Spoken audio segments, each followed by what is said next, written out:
le carry trade dans les 5 années, c'est terminé. Ce que je vois apparaître, c'est du micro carry trade aujourd'hui, parallèle sur des monnaies qui ne sont pas librement convertibles. Le yuan chinois, par exemple, ou le peso mexicain offshore. De Rolex, on dit Rolex ne vend pas des montres, Rolex vend du luxe. Vous avez plus de possibilités de gagner de l'argent, malheureusement, je dirais, si vous allez convertir vos euros en dirhams des Émirats et que vous allez entreprendre à Dubaï.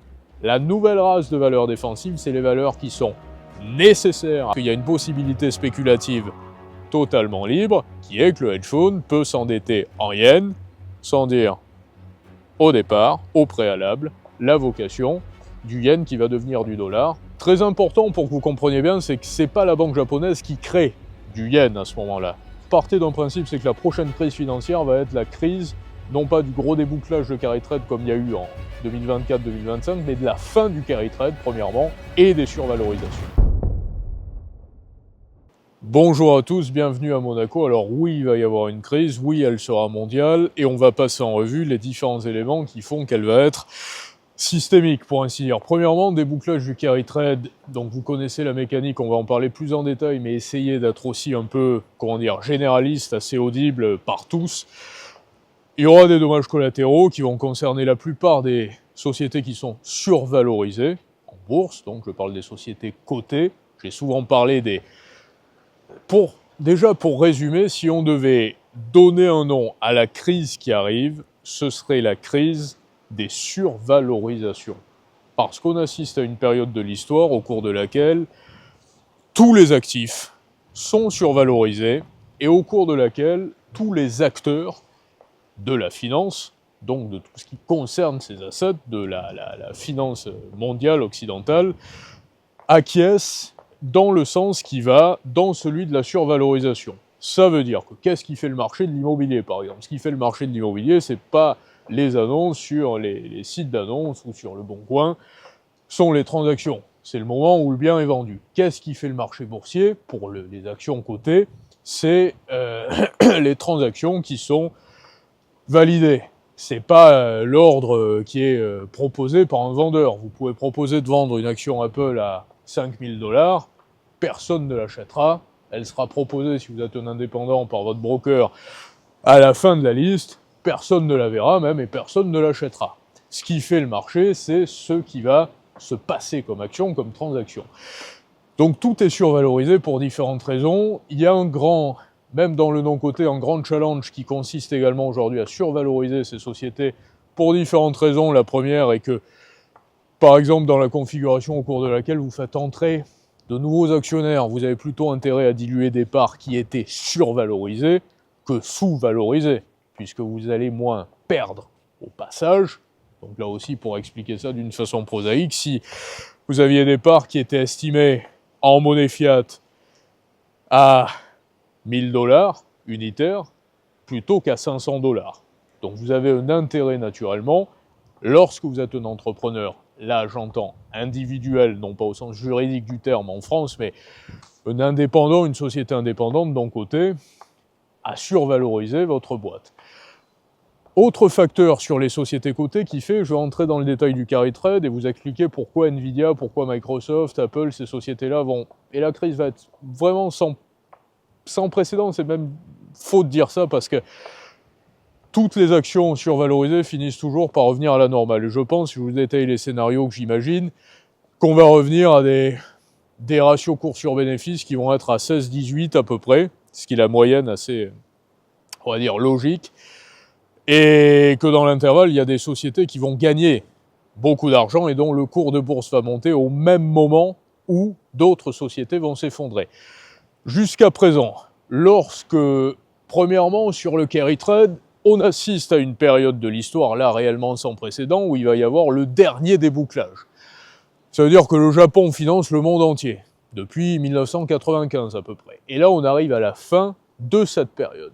Pourquoi le Japon finance le monde entier?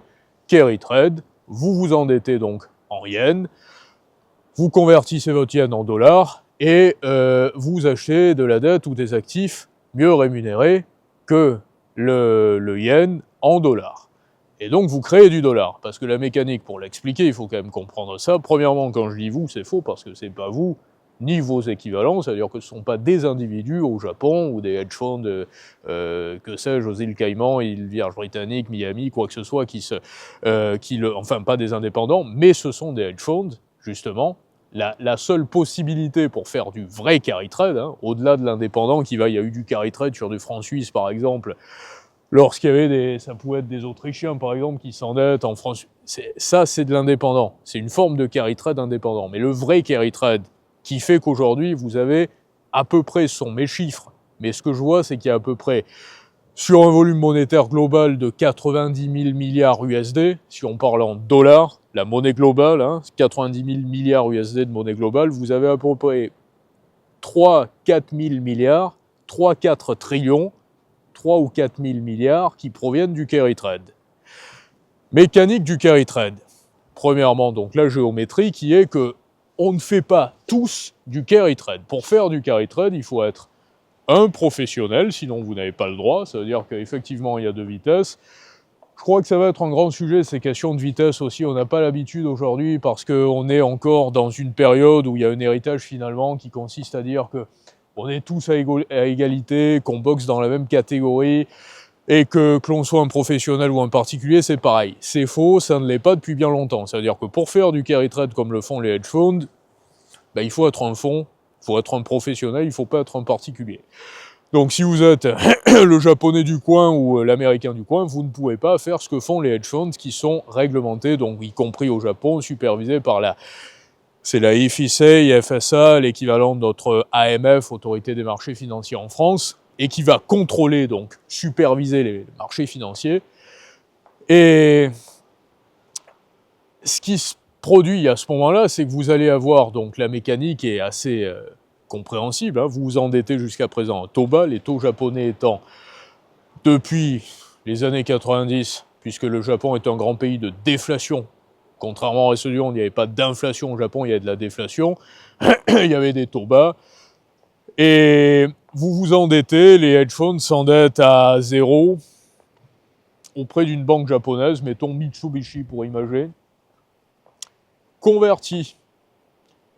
Très important pour que vous compreniez bien, c'est que ce n'est pas la banque japonaise qui crée du yen à ce moment-là. Donc là aussi, c'est une...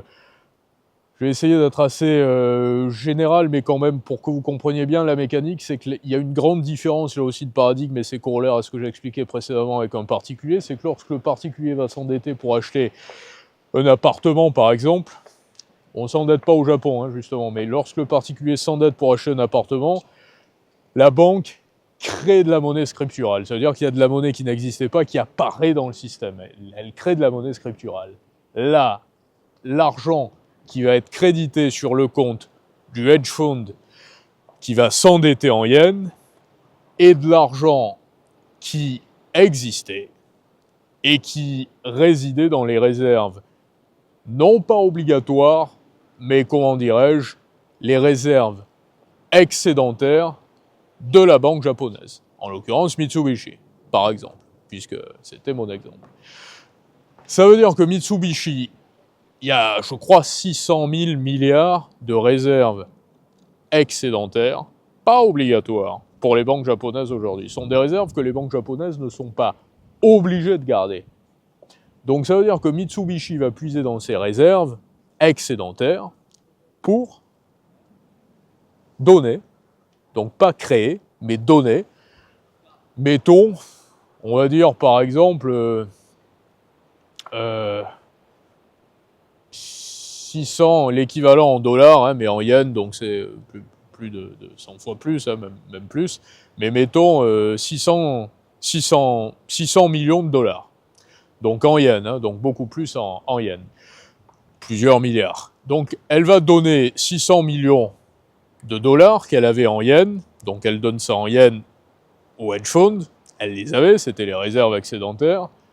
Le hedge fund immédiatement va aller voir, il n'y a que 7 banques hein, qui peuvent faire ça dans le monde, on les connaît, sont les mêmes, quoi qu'il en soit, quand je dis les mêmes, je veux dire, sont les banques qui font un peu tout, entre guillemets, sont les banques patronnes du système, Citigroup, Barclays, Morgan Stanley, JP Morgan, HSBC, UBS, dans une moindre mesure UBS Crédit Suisse, Et j'en oublie peut-être une ou deux, mais voilà, ce sont les banques, Deutsche Bank aussi, ouais, voilà, ce sont les banques patronnes du système qui vont permettre, au fond, de changer donc ces yens en dollars. Et c'est là qu'apparaît de la nouvelle monnaie. Parce que jusqu'à présent, là, dans l'exposé que je vous fais, il n'y avait pas, dans cet exemple-là, mais qui est l'exemple type du carry trade qu'il faut que vous compreniez, parce que réellement, partez d'un principe, c'est que la prochaine crise financière va être la crise, non pas du gros débouclage de carry trade comme il y a eu en 2024-2025, mais de la fin du carry trade, premièrement, et des survalorisations. Donc, les deux axes dont il faut se souvenir, les actifs sont survalorisés pour différentes raisons, et survalorisés notamment parce que justement le carry trade existait, que le Japon finançait le reste du monde et des marchés actions européens, américains. Le système est terminé, il n'y aura plus de carry trade aussi important, il y aura des carry trade offshore, on va y venir ensuite, qui vont faire leur apparition, mais pas aussi imposants que le carry trade japonais. Donc forcément, il va y avoir une réduction de la valeur des actifs qui sont survalorisés, un dégonflement, toutes les valeurs, Nvidia, Apple, Microsoft, toutes ces valeurs qui fonctionnaient non pas par rapport à des modèles économiques qui avaient déjà fait leurs preuves, mais surtout par rapport à un afflux de liquidités facile qui arrivait, des banques centrales qui créaient de l'argent facile. Donc là, au moment où le hedge fund va changer son yen en dollars, donc auprès, mettons, de Citigroup, par exemple, donc les deux banques, je vous donne un exemple précis, c'est Mitsubishi au Japon, qui a prêté de ses réserves excédentaires des yens, donc qui a donné, je dis donné pour comprendre que c'est pas de l'argent qui a été créé en yens. En yens, la monnaie M2, donc la monnaie japonaise, le volume monétaire global japonais, il n'a pas augmenté en soi. Par contre, au moment où le hedge fund va changer ça en dollars, Citigroup, lui, étant donné qu'il a un collatéral sérieux, c'est-à-dire qu'il a du yen de l'autre côté, il va créer du dollar scriptural, ex nihilo, à partir de rien. Ça veut dire que là, d'un seul coup, parce que la banque avait prêté du yen en trop, il y a 600 000 milliards de yens en trop dans les réserves des banques japonaises. Yen qui n'est pas obligatoire. Ce sont des réserves excédentaires. C'est un surplus de yens que les banques détiennent. Elles prêtent ce yen au fonds, le fonds le change en dollars, et là, la banque Citigroup, américaine, crée du dollar. Donc il y a 600 millions, je vous donne mon exemple, de dollars qui ont été créés à partir de rien. Donc là, le volume monétaire mondial, global, et surtout le volume monétaire en dollars, augmente. Ce qui se produit, c'est que ce dollar va être employé pour investir dans des actions américaines, dans de la dette américaine, dans des actifs libellés en dollars. Mais ça n'est pas simplement 600 millions qui ont été créés. C'est 600 millions de nouvelles monnaies, mais ce n'est pas 600 millions d'échanges monétaires. Parce que, selon les chiffres officiels, je ne sais plus si c'est les chiffres de la Banque des règlements internationaux ou du Fonds monétaire international, mais les chiffres officiels, il y a quelques années, à mettre à jour aujourd'hui, mais les créations monétaires par carry trade génèrent à peu près 5 fois plus de circulation de monnaie. Ça veut dire que sur 600 millions, dans mon exemple, de dollars qui sont créés via du carry trade et du changement de yens en dollars, il y a environ 6 fois 5, et même un peu plus, on va dire presque 3 milliards de dollars qui vont circuler. Ça veut dire qu'il y aura eu pour 3 milliards d'échanges par rapport à une création monétaire provenant d'un carry trade, donc d'une création monétaire, disons, non conventionnelle, au sens, c'est pas du quantitative easing, là, puisqu'on parle des politiques non conventionnelles, c'est beaucoup pour l'assouplissement quantitatif, mais on va dire pas ordinaire, ou c'est pas la création monétaire ordinaire, ça serait la banque commerciale américaine, ou une autre banque via des accords de swap qui crée directement de la monnaie par rapport à la politique monétaire de la Federal Reserve. Là, c'est un peu différent. Et à savoir que la banque, si je vous disais Citigroup dans mon exemple, qui va se retrouver donc avec ses yens en trop, puisqu'elle a créé 600 millions de dollars, elle les a fournis au hedge fund, donc 600 millions de monnaie scripturale, mais elle a des yens qui lui avaient été donnés par le hedge fund, qui lui s'était endetté auprès de Mitsubishi. Ces yens vont être placés immédiatement à la banque du Japon, BOJ. Ce qu'il faut donc comprendre dans ce que je suis en train d'exposer, c'est qu'aujourd'hui on arrive à la fin de ce système-là, qui faisait que les actifs pouvaient être survalorisés, puisqu'il y avait cette cet excédent de création monétaire. Qu'est-ce qui va se passer? Jusqu'à présent, à tous les débouclages de carry trade. Donc 2024, on s'en rappelle, premier gros débouclage, ensuite il y a eu une seconde phase, mais le gros débouclage, quand tout le monde a parlé d'un crash, j'étais passé sur une chaîne qui est la chaîne d'Idriss Aberkan, justement avec Philippe Béchade, je les salue tous les deux d'ailleurs, et j'avais dit à ce moment-là, lors de cette émission, qui doit être en ligne encore sur la chaîne d'Idriss Aberkan, cette crise est très simple, c'est pas une crise financière, on devrait la baptiser la crise du carry trade. Et c'était la crise du carry trade. Et c'était un épisode qui a duré quelques semaines. Donc, ce que je disais quand tout le monde disait « c'est le début d'une nouvelle crise financière », je disais « non, mais c'est très clair. C'est un débouclage de carry trade et c'est la crise du carry trade. » Bon, voilà, c'est tout. Et là, aujourd'hui, je vous dis, il va y avoir un effondrement beaucoup plus massif, beaucoup plus profond et beaucoup plus diffus qui devrait être baptisé, là, cette fois-ci, la crise des survalorisations et, en sous-titre, de la fin du carry trade comme mécanique, et non pas d'un débouclage, mais de la fin de 25-30 années de carry trade comme financement. Je vous dis, sur ces... faut savoir que sur ces yens qui servent justement à opérer du carry trade sont des yens qui existent depuis 15 ans. Ils ne viennent pas d'être créés. Parce que la situation au Japon est très particulière. Il y a trop... Ce qu'il faut bien comprendre, c'est qu'il y a trop d'argent au Japon. Les Japonais, les banques japonaises, il n'y a pas de projet, il y a trop d'argent.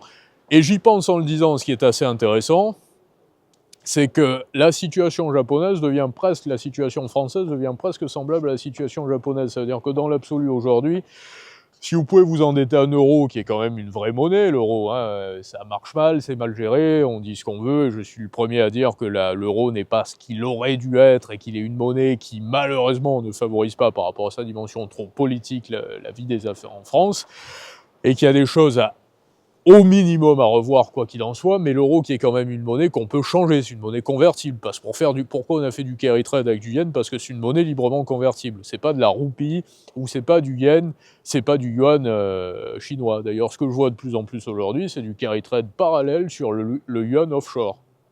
Je vois énormément aujourd'hui d'opérations, c'est en off, hein, évidemment, elles sont moins avantageuses que sur du yen, mais d'endettement sur les marchés offshore à peu près, sur le marché noir à 2-3%, pour faire du carry trade en dollars avec du yuan, donc du renminbi, la monnaie chinoise, mais offshore, le yuan qui est à l'extérieur, donc qui n'est pas le renminbi qui est à l'intérieur en Chine. Et aujourd'hui, sur l'euro, ce que je veux dire, c'est que nous, on a l'euro en France, ou ici à Monaco, il est, si vous vous endettez en euros, vous avez plus de possibilités de gagner de l'argent, malheureusement, je dirais, si vous allez convertir vos euros en dirhams des Émirats et que vous allez entreprendre à Dubaï plutôt qu'en France. Qu'est-ce que ça veut dire? Ça veut dire que vous êtes dans une situation qui ressemble, comme de gouttes d'eau, à la situation japonaise qui dure depuis bien longtemps, c'est-à-dire que il y a déjà, mais un peu différent, parce qu'au Japon, c'est parce qu'il y avait déjà tout et qu'il n'y avait plus d'affaires à créer. Ça veut dire qu'il n'y avait plus de possibilité au Japon de s'endetter pour créer une nouvelle affaire et pour que cette affaire soit rentable. Aujourd'hui en France, qui peut me dire qu'il a plus de possibilités de gagner de l'argent en s'endettant, ici et en investissant en France, plutôt qu'en s'endettant en France, dans l'absolu, et en allant investir à Dubaï. Sauf que la grande singularité pour le carry trade également, qu'il faut souligner, c'est que là où il y a deux vitesses, c'est que si le particulier au Japon va s'endetter auprès de Mitsubishi, ou dans tous les pays, si vous endettez auprès d'une banque, on va vous dire, mais qu'allez-vous acheter avec cette liquidité? Montrez-nous ce que vous allez acheter, et on va vous prêter pour que vous puissiez acheter ceci, et pas autre chose. Grande singularité pour le carry trade, justement, les hedge funds n'ont pas de compte à donner sur la vocation des liquidités qui sont fournies. Donc voilà pourquoi le carry trade pourrait fonctionner, parce qu'il y a une possibilité spéculative totalement libre, qui est que le hedge fund peut s'endetter en yens, sans dire au départ, au préalable, la vocation du yen qui va devenir du dollar, et du dollar donc qui va être investi en actions ou autre, ou peut-être en titre de dette, ou une action ou une autre société, quoi qu'il en soit, mais plus rentable que du yen. Mais il n'y a pas d'obligation préliminaire. Alors que si c'était un particulier, il y aurait une obligation préliminaire forcément et très précise sur la vocation des fonds.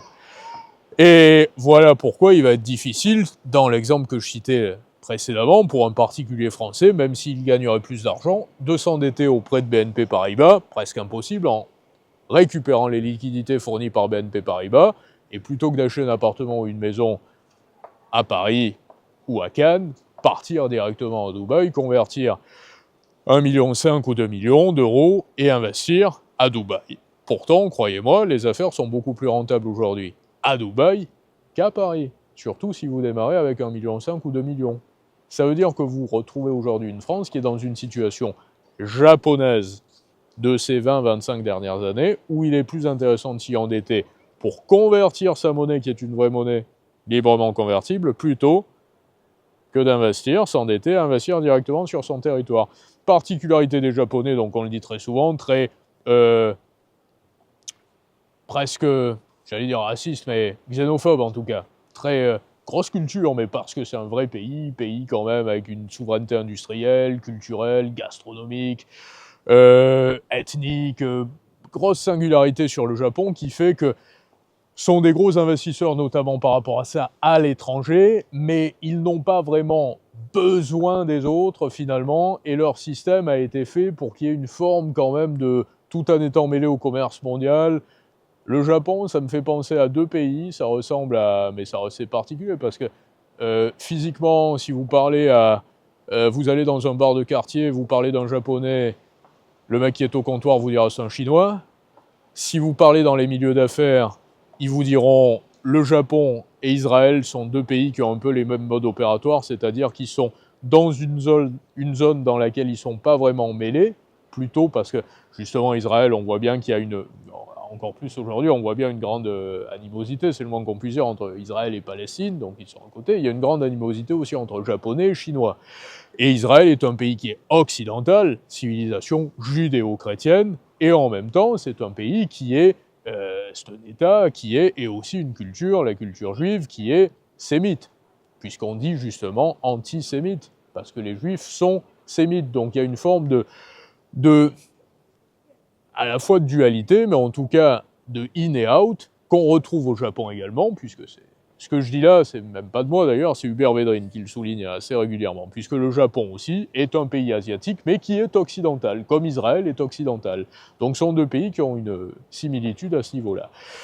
Et si vous parlez, donc je vous ai dit, le kidam qui est dans un comptoir va vous dire les Japonais sont des Chinois, dans les milieux d'affaires vont vous dire les Japonais, ça ressemble beaucoup à Israël dans la façon de gérer les affaires, l'État, l'intégration dans le système à la fois occidental, mais tout en étant éloigné géographiquement du système occidental.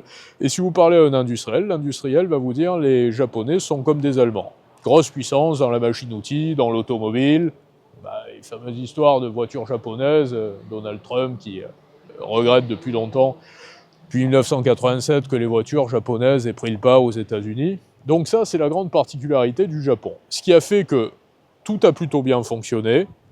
Et la grande différence entre aujourd'hui les Français, qui sont plus vraiment finalement des Français, parce que ça a été un peuple beaucoup plus dilué que le peuple japonais, justement, c'est que les Français, par rapport à leur mauvais sens, en quelque sorte, politique et des affaires, n'ont pas su gérer les affaires qui pouvaient marcher.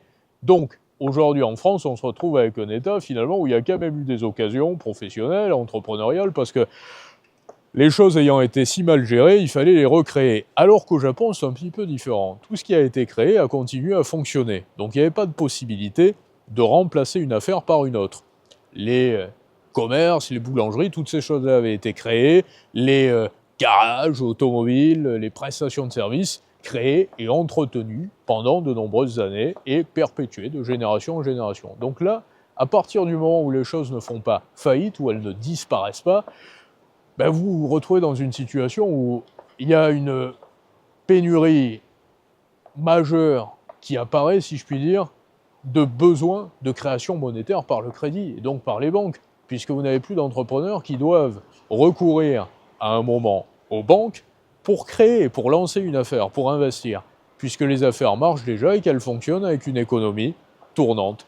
Sujet de la dette, on ne va pas y revenir parce qu'on en a parlé souvent, vous savez que les Japonais détiennent 90% de leur dette publique. On poursuit sur la crise qui va arriver, donc premièrement, débouclage du carry trade. Tout ce qui s'est passé dans l'histoire jusqu'à présent, lorsqu'il y a des débouclages de carry trade, c'est que les valeurs qui chutent le plus en bourse sont les valeurs survalorisées, donc, et plutôt les valeurs technologiques jusqu'à présent, dont les modèles économiques sont pas tout à fait au point, mais dont la survalorisation vient surtout d'une vague sur laquelle on surfe, et les valeurs qui résistent le plus. Donc ça sont les valeurs qui baissent le plus, et les valeurs qui résistent le plus sont les valeurs qu'on appelle défensives, et par celles-ci, celles qu'on qualifie souvent comme étant les valeurs de consommation nécessaire. Donc consommation nécessaire, c'était les McDonald's, les valeurs comme celle-ci jusqu'à présent.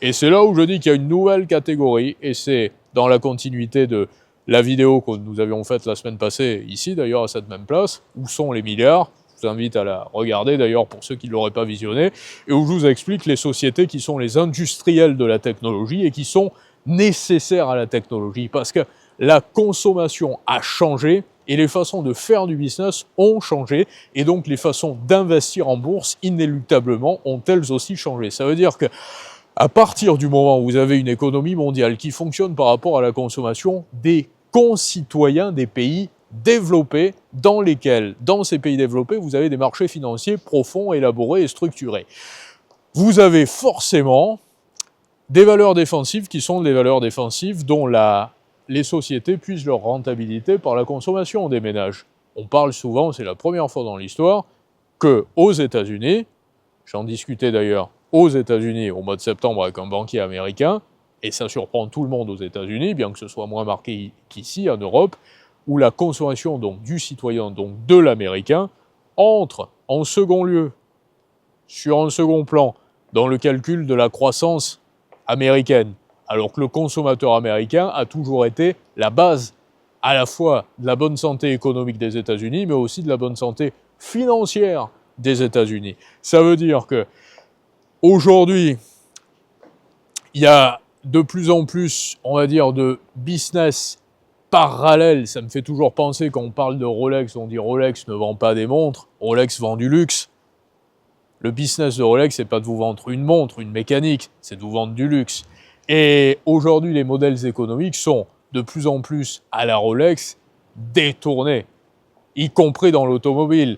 La rentabilité d'une marque, comme encore les grandes marques, ça sera peut-être moins le cas durant les temps qui viennent, mais les BMW, Mercedes, si on faisait la proportion, je ne l'ai pas faite, mais il faudra calculer, mais de la rentabilité par rapport à l'entretien et à la vente des véhicules, directement, je suis persuadé qu'entre 1980, où Mercedes générait déjà, c'était déjà un gros succès, Mercedes dans les années 80 de généraliste, la part de rentabilité par rapport au modèle vendu était largement supérieure vis-à-vis de la rentabilité provenant de l'entretien des véhicules, et qu'aujourd'hui, la part de l'entretien des véhicules compte énormément aussi dans la rentabilité globale de Mercedes ou des marques de voitures.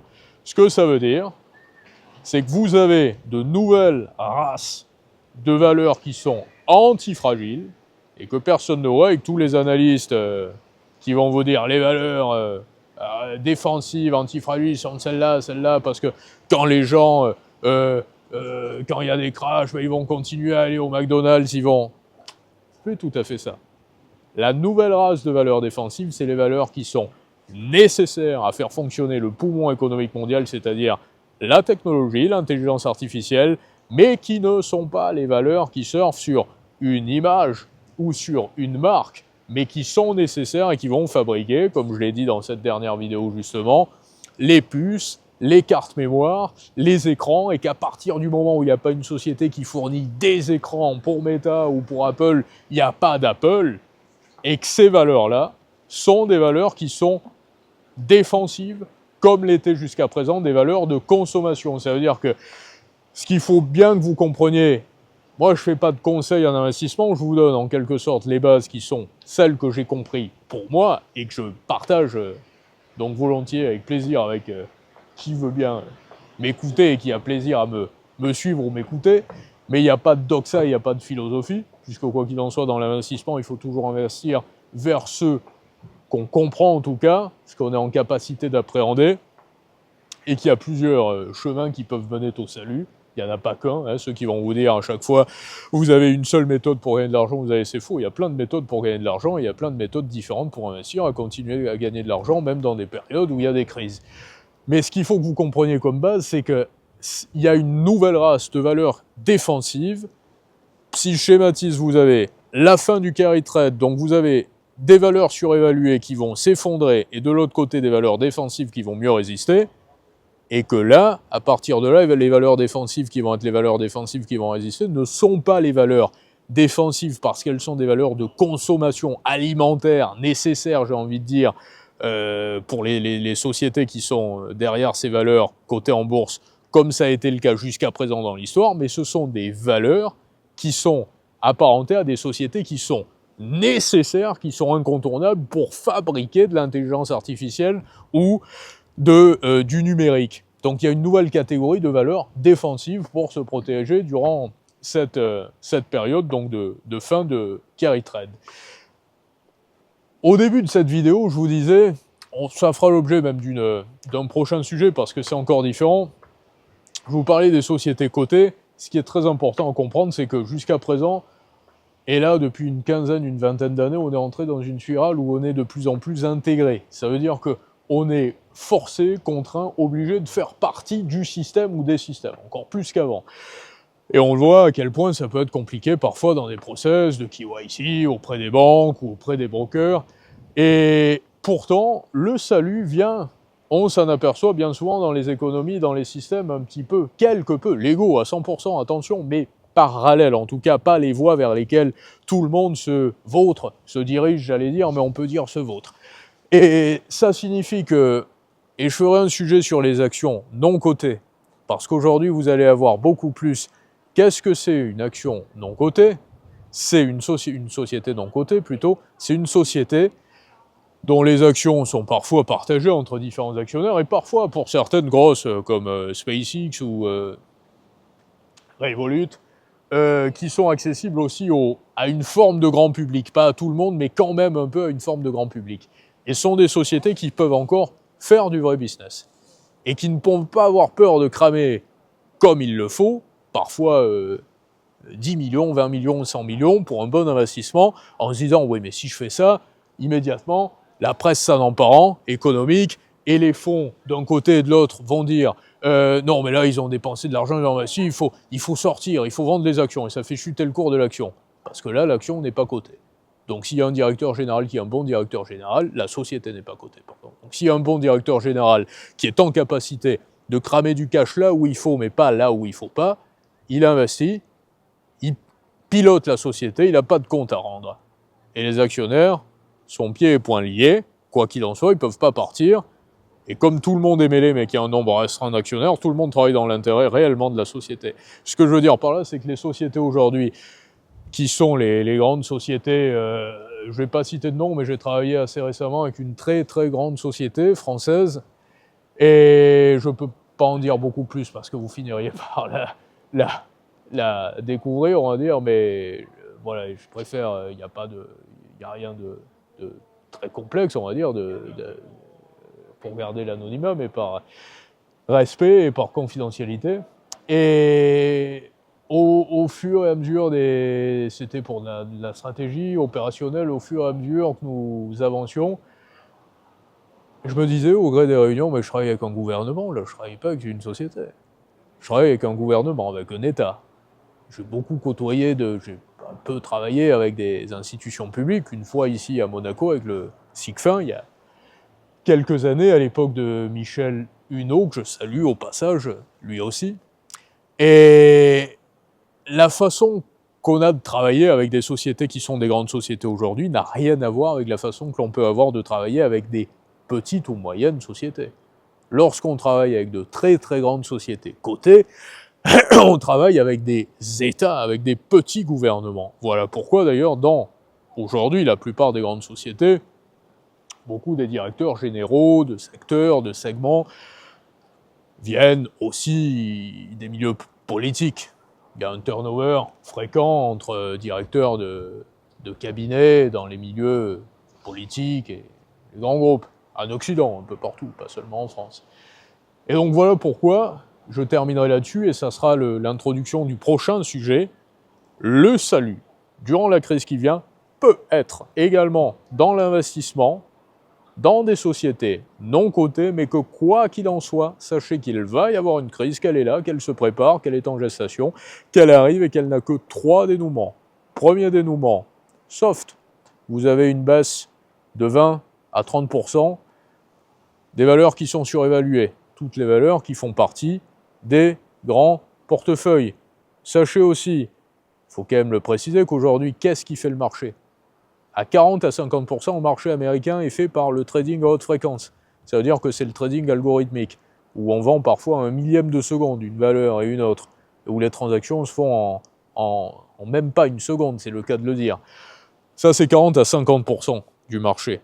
Les petits porteurs, c'est à peu près, allez, 10 à 15%, on va dire, pour ceux qui passent directement par un broker, et puis après, il doit y avoir 5 ou 10%. Il y aura aussi pour des petits porteurs, par les banques, et puis vous avez les banques, et vous avez les structurateurs d'ETF. Grosse singularité de la période que l'on vit aujourd'hui, c'est qu'il faut bien comprendre que les structurateurs d'ETF font, puisqu'il y a de plus en plus d'ETF, qu'il y a énormément, et ça aussi c'est très important, j'allais terminer, mais il faut le préciser, il y a de plus en plus d'actions qui sont achetées quand elles montent que quand elles baissent. Combien de fois on vous a dit en bourse, il vaut mieux acheter quand ça baisse que quand ça monte? Et pourtant, les structurateurs d'ETF achètent beaucoup plus les actions qui montent. Donc, ce qui les fait encore plus monter, puisque si on achète une action quand elle monte, s'il y a beaucoup de volume d'acquisition, forcément, ça la fait monter. Pourquoi ? Parce que il y a des ratios, pour schématiser, sans entrer dans le détail, mais l'ETF, l'Exchange Traded Fund, pour être là aussi tout à fait audible, le produit structuré, l'ETF qui réplique donc le cours d'une action, fait que le structurateur, l'émetteur de l'ETF, ça peut être BlackRock par exemple ou d'autres, doit garder en portefeuille des actions en sous-jacent. Et donc, la capitalisation d'une valeur dont le cours a monté monte globalement, puisque si le cours on parle de LVMH par exemple, monte, la capitalisation globale de LVMH s'accroît, est plus volumineuse. Et donc, le structurateur, l'émetteur d'ETF, doit détenir en portefeuille davantage d'actions LVMH. Donc si LVMH a monté, si le cours de l'action a monté, le structurateur va être obligé d'avoir à nouveau plus d'actions, donc il va en acheter plus. Et ça va pousser à la hausse. Donc dans un système aujourd'hui, vous avez de plus en plus également de parts dans le marché et surtout de certaines valeurs, parce que vous remarquerez que les ETF concernent surtout les valeurs à la forte notoriété en termes de volume après, où vous avez donc des obligations réglementaires, là aussi quasiment, pour les structurateurs d'acheter ces valeurs-là quand elles montent, ce qui à la rigueur est même un peu contre-intuitif, parce que normalement, vous devriez, comme je dis, c'est plutôt lorsque les actions baissent qu'il faut les acheter, mais pas quand elles montent. Mais là, vous avez une mécanique quasiment inversée, vous avez finalement encore plus une mécanique susceptible de fabriquer des bulles, puisque vous avez une obligation d'acheter les valeurs qui ont déjà monté. Donc déjà qu'elles montent, vous êtes obligé d'en racheter. Et les structurateurs, donc ils rachètent ces actions qui vont monter encore plus, puisque eux en achètent plus, puisqu'il faut qu'ils en aient en portefeuille. Donc premier scénario, ce que je vous disais pour terminer, c'est que vous allez avoir, quoi qu'il en soit, dans les 2-3 scénarios, un effondrement sur les valeurs et sur les actifs surévalués. Premier scénario, baisse, débouclement là, débouclage de carry trade. Vous avez quoi qu'il en soit, comme je disais, le carry trade dans les 5 années, c'est terminé. Il n'y aura plus de carry trade. Et là aussi, oui, très important, j'avais commencé à vous en parler un petit peu. Ce que je vois apparaître, c'est du micro carry trade aujourd'hui, parallèle sur des monnaies qui ne sont pas librement convertibles. Le yuan chinois, par exemple, ou le peso mexicain offshore, également, dans une moindre mesure, mais beaucoup sur le renminbi, le yuan chinois offshore, pas le renminbi qui est en Chine, mais le renminbi qui est dehors, donc pas on va dire le yuan, puisque renminbi c'est monnaie du peuple en chinois, mais le yuan comme monnaie internationale et ce yuan offshore. Il y a du carry trade qui se fait, mais le vrai carry trade à Japon-dollar, c'est terminé à un horizon de 4 à 5 années à coup sûr, quoi qu'il en soit. Parce que la situation va être différente au Japon, que le Japon va se retrouver finalement avec d'autres contraintes, que le système monétaire évolue, et puis aussi les crypto-monnaies, tout ce qu'on connaît, le moins de stabilité monétaire durable, et une nécessité pour le Japon d'avoir des taux plus élevés aussi. Enfin, tout ça va changer, mais en tout cas, il n'y aura plus la même configuration sujette à ce qui est du carry trade. Mais avant ça, déjà, le prochain gros débouclage de carry trade, choc de 20-30% sur les marchés actions US. Inéluctable.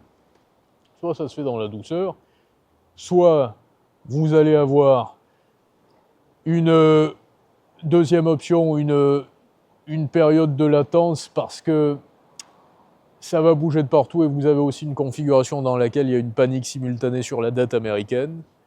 Mais là, si vous avez une panique sur la dette américaine, vous avez une panique sur l'immobilier américain et sur les actions américaines aussi. Mais dans les 2-3 scénarios que j'entrevois, si vous voulez, aujourd'hui, quoi qu'il en soit, vous avez une baisse de 20 à 30% minimum sur toutes les valeurs américaines surévaluées. Et européennes aussi, hein, par ailleurs. Donc, si vous entrez en bourse aujourd'hui, c'est pas le moment d'acheter du Nvidia, c'est pas le moment d'acheter Apple. À la rigueur, c'est le moment d'écouter cette chaîne. Je vous dis à très bientôt et bonne journée à tous.